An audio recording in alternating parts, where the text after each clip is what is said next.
अस्सलामु अलैकुम व रहमतुल्लाहि व बरकातहू। औज़ु बिल्लाहि मिनश शैतानिर रजीम।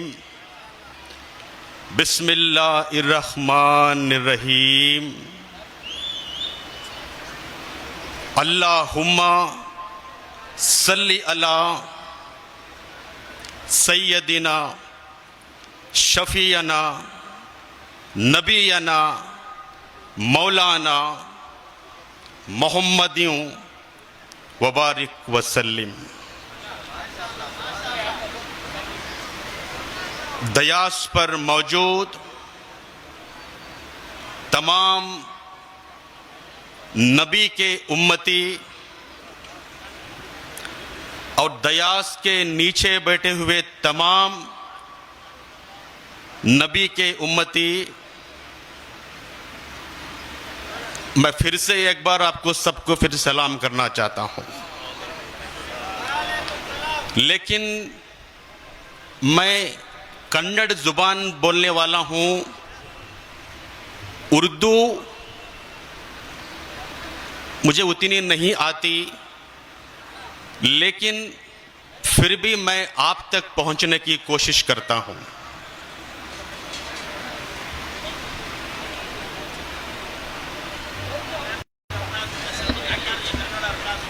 एक ऐसा प्रोग्राम जीवन में पहली बार मुझे मौका मिला है, इतने बड़े अल्लाह के बंदों के सामने मुझे रूबरू होने का मौका मिला है। मैं खास करके, क्योंकि जिस भाषा में एक्सपर्ट होते हैं उनको बोलना है, जिनको वो समझ में नहीं आता है उनको सुनना है। इस्लाम एक ऐसी धर्म है, दीन है, दुनिया में ऐसा कोई धर्म है नहीं। शांति और अमन का पैगाम लेके सल्लल्लाहु अलैहि व आला वसल्लम नबी ने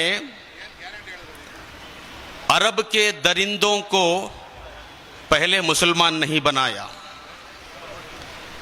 अरब के दरिंदों को पहले नबी ने मुसलमान नहीं बनाया, पहले उनको अच्छा इंसान बनाया, बाद में उनको मुसलमान बनाया।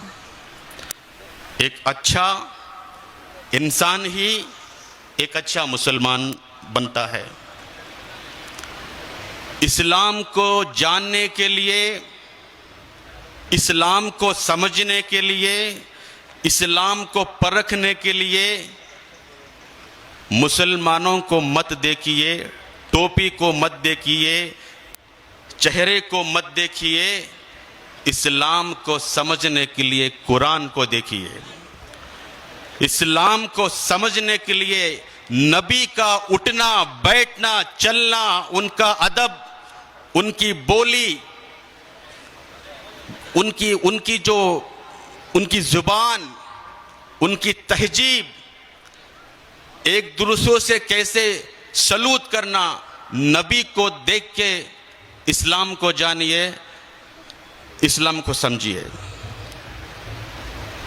मुझे बहुत खुशी हो रही है ताकि इतने बड़े जलसे में मुझे शरीक होने का मुझे मौका मिला।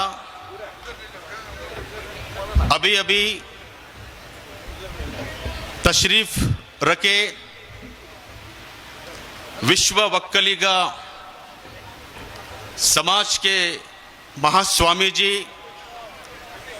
यहाँ पर मौजूद हैं, और कलकत्ता से आए मौलाना साहब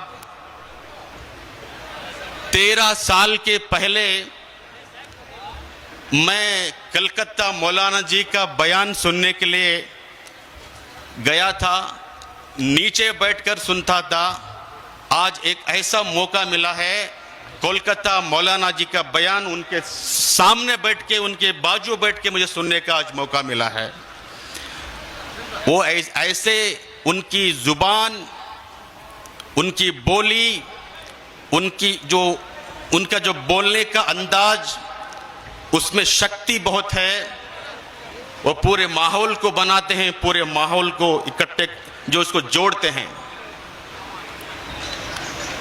हिंदू और मुसलमान, उनकी एकता कैसे होना चाहिए, कैसे रहना चाहिए, कलकत्ता मौलाना साहब जी से मैं सुना हूं। वो हिंदुस्तान के बहुत सारे हर राज्य में मैं उनको देखा हूं, उनसे मैं बहुत प्रभावित हुआ हूं।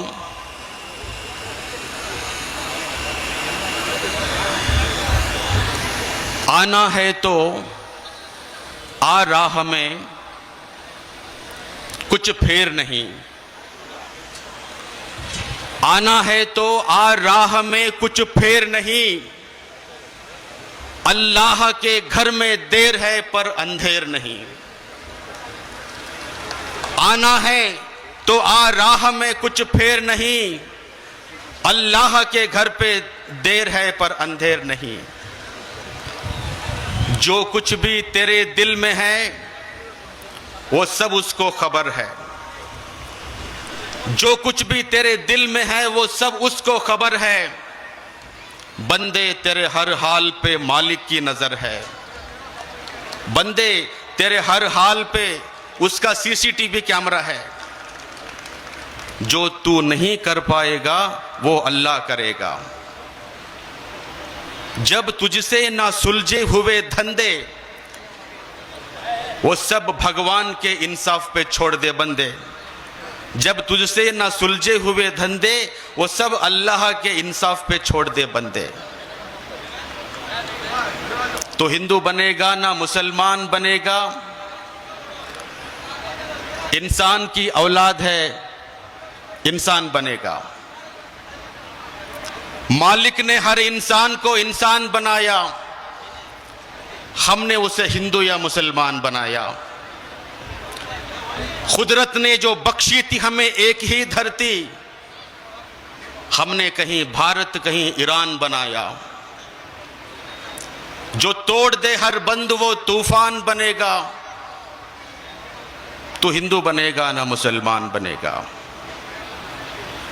ऐ दीन के ताजर ये वतन बेचने वाले,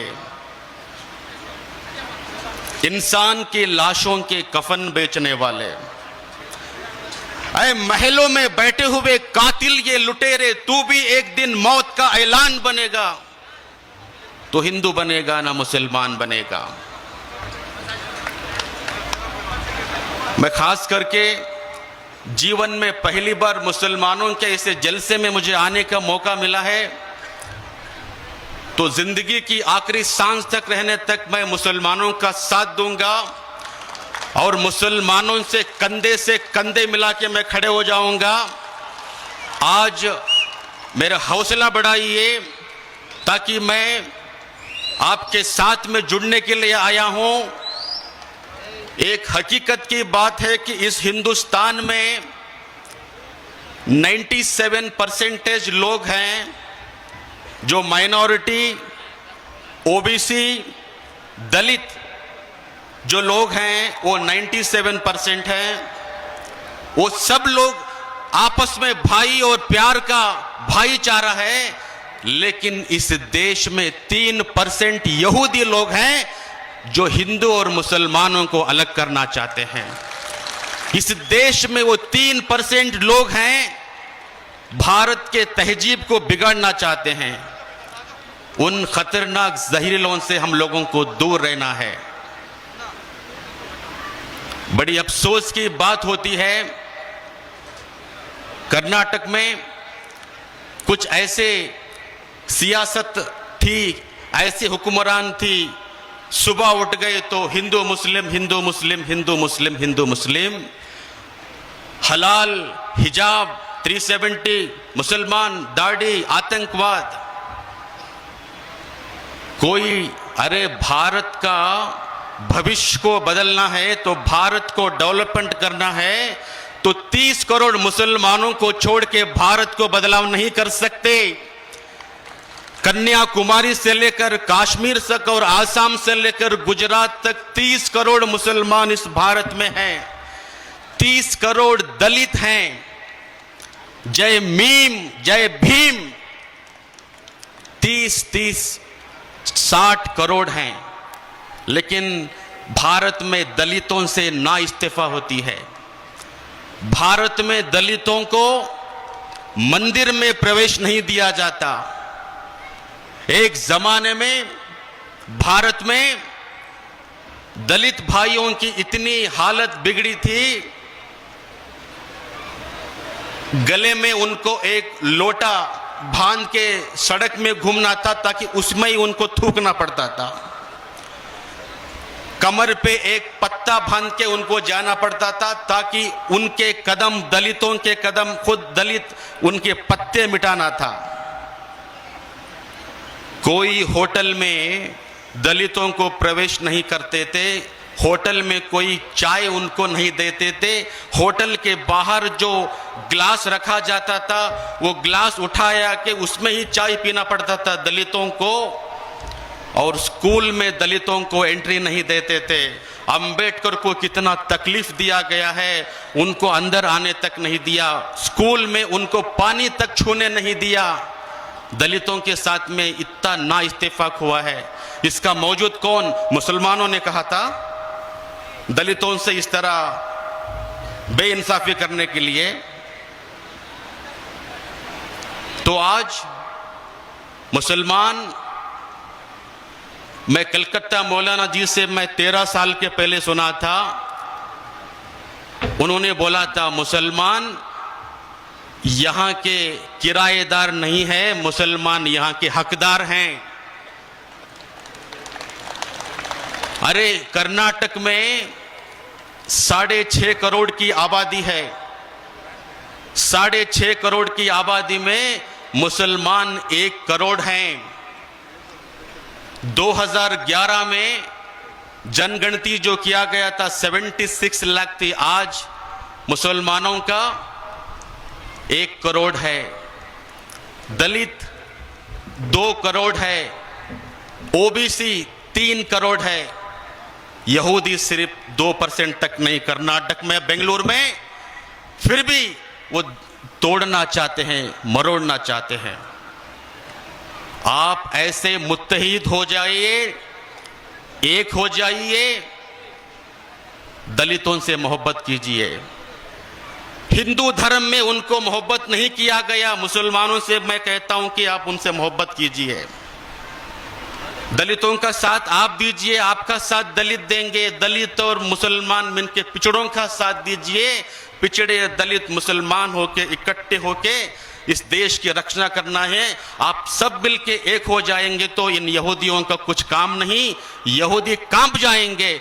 मैं यहूदी इनडायरेक्टली बोल रहा हूं, आप जानते हैं कि कौन यहूदी है बेंगलुरु में, कर्नाटक में, हिंदुस्तान में। हिंदू मुस्लिम एकता जिंदाबाद। मैं सीधा वार कर रहा हूं। 2002 में 6000 मुसलमानों को कत्लेआम किया गया। कौन उसका जिम्मेदार है? उस वक्त में वजीर आला थे, आज क्या है वो आप जानते हैं।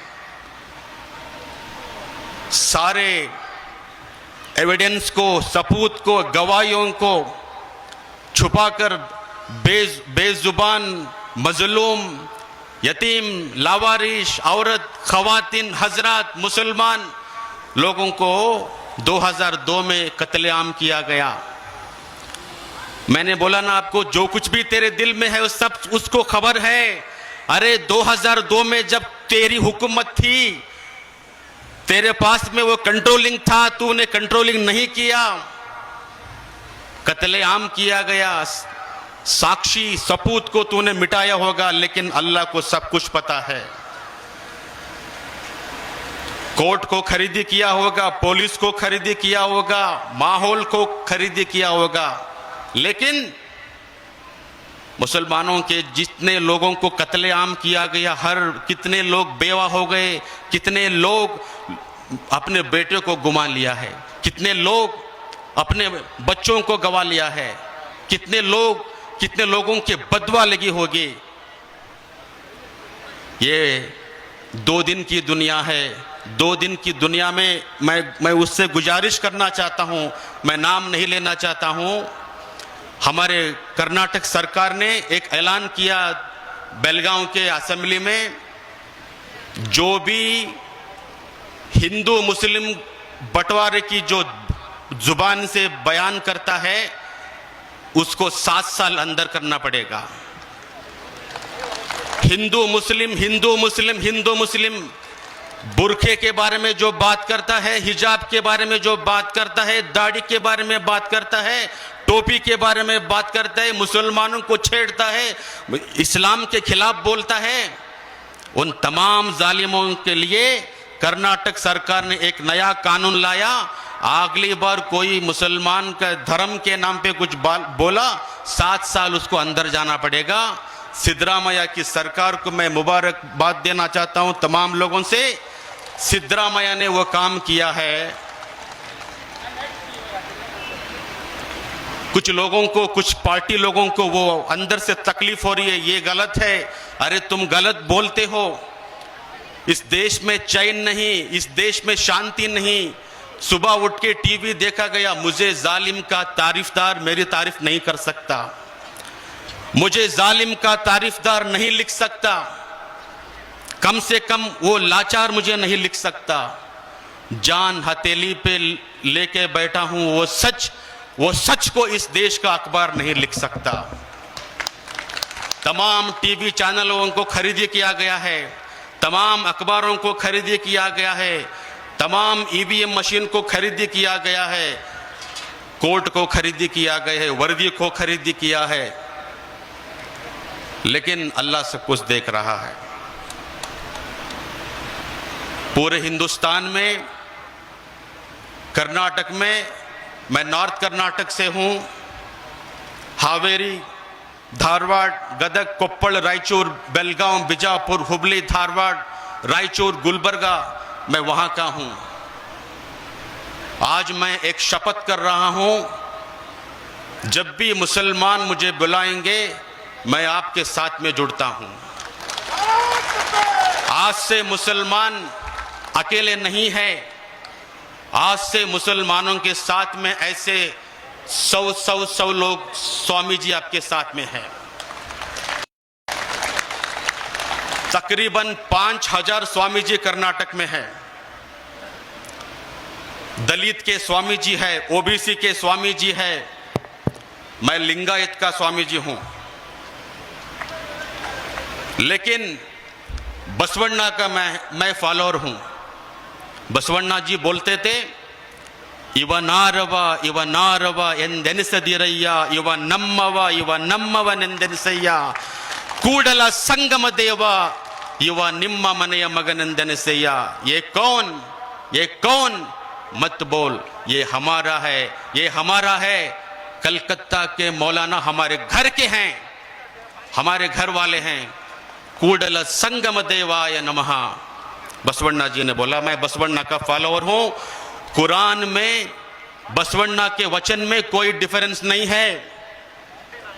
मूर्ति पूजा की आराधना नहीं करते हैं बसवण्णा। उस ऊपर वाले की कोई फोटो नहीं, उस ऊपर वाले की कोई पेंटिंग नहीं, उस ऊपर वाले की कोई पिक्चर नहीं। ಯಾವನಿಗೆ ತಂದೆ ಇಲ್ಲವೋ, ಯಾವನಿಗೆ ತಾಯಿ ಇಲ್ಲವೋ, ಯಾವನಿಗೆ ಜನನವಿಲ್ಲವೋ, ಯಾವನಿಗೆ ಮರಣವಿಲ್ಲವೋ, ಅವನೇ ಆದಿ, ಅವನೇ ಅಂತ್ಯ, ಎಲ್ಲರಿಗೂ ತಂದೆ ತಾಯಿ ಅವನೇ ಆಗಿ ಅವನಿಗೆ ಮಾತ್ರ ತಂದೆ ತಾಯಿ ಇಲ್ಲವೋ ಅವನು ದೇವರು ನೋಡ ಕೂಡಲ ಸಂಗಮ ದೇವ। जिसको मां नहीं, जिसको बाप नहीं, जिसको भाई नहीं, ना वो कभी पैदा हुआ था, ना वो कभी मरेगा, वही अव्वल है, वही आखिर है। सारी दुनिया का माँ बाप अल्लाह है, और उसको कोई माँ बाप नहीं है, वो अल्लाह है। नारे तकबीर। जिसको माँ बाप है वो अल्लाह नहीं हो सकता। अरबिक में अल्लाह कहते हैं, संस्कृत में ईश्वर कहते हैं। वो दोनों का मतलब एक ही है, सिर्फ भाषा का फर्क है। और अल्लाह के और ईश्वर के सिवा और किसी को अगर जोड़ेंगे तो वो शिर्क हो जाएगा। ये सिर्फ ये दो नाम है, अल्लाह, अल्लाहु अकबर। इसके बारे में कोई वो ये बात सुनते ही उन लोगों को अंदर से जलना शुरू हो जाता है। अरे दरिंदों, अल्लाहु अकबर का मतलब है रब्बिल आलमीन है, रब्बिल मुस्लिमीन नहीं है। नारे तकबीर, नारे तकबीर। रब्बिल मुस्लिमीन नहीं है, अल्लाह रब्बिल आलमीन है। तो अल्लाहु अकबर का अजान सुनता है तो अल्लाह बड़ा है। अशहदु अन ला इलाहा इल्लल्लाह, तो उसके सिवा कोई अल्लाह है नहीं। तो मतलब यह उसके ईश्वर के सिवा कोई नहीं है, इसका मतलब है। हय्या लस्सलाह हय्या लल फलाह, तुम्हारी भलाई के लिए, तुम्हारी अच्छाई के लिए अल्लाह के घर पे आ जाओ। कितनी बेहतरीन बात है। तुम इसमें तुमको जलन होती है, ये बहुत गलत है। हिंदुस्तान में मुसलमानों को दबाया जाता है, कर्नाटक में मुसलमानों को दबाया जाता है। बेंगलुरु के जो भी आप मुसलमान फंक्शन करते हैं, जो भी आप उनको वोट करके एमएलए बनाते हैं, मंत्री बनाते हैं, वो यहां पर 5 मिनट में नहीं बैठते। 5 साल उनको आप वोट डाल के बिठाएं, वो 5 मिनट बैठने के लिए तैयार नहीं है।